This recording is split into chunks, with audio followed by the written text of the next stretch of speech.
এবং জাতীয়তাবাদী দলকে আপনার ঐক্যবদ্ধ হয়ে বক্তব্য রাখবেন। আজকে 16 বছর আমরা আমাদের দলের প্রতিষ্ঠা বার্ষিকী সঠিকভাবে উদযাপন করতে পারি নাই।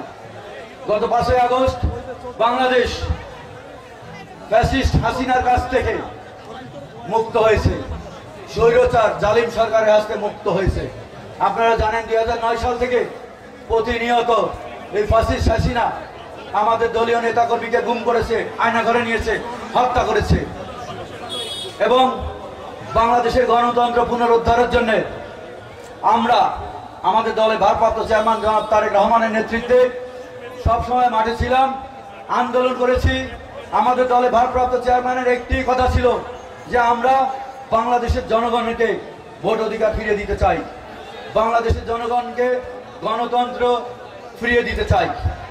আমরা মাঠে ছিলাম, আমাদের দলের ভারপ্রাপ্ত চেয়ারম্যান দলের তারেক রহমানের নির্দেশনায় আমরা 16 বছর আন্দোলন করেছি।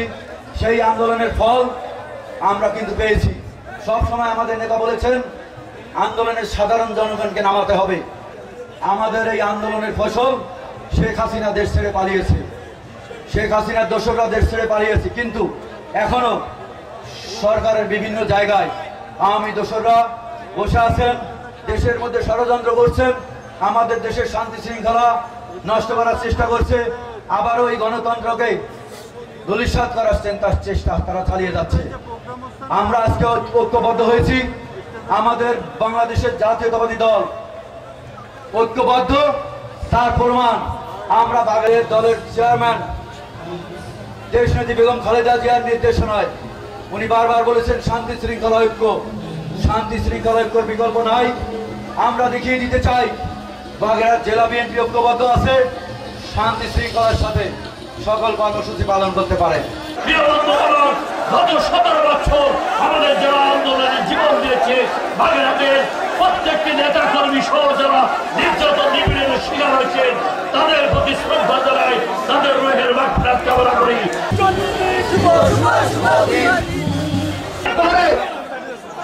পিকআপের পরে জাতীয়তাবাদী মহিলা দলের সম্মানিত নেতা কর্মীরা থাকবেন, তারপরে থাকবেন জাতীয় ভাই ও বোনেরা, এরপরে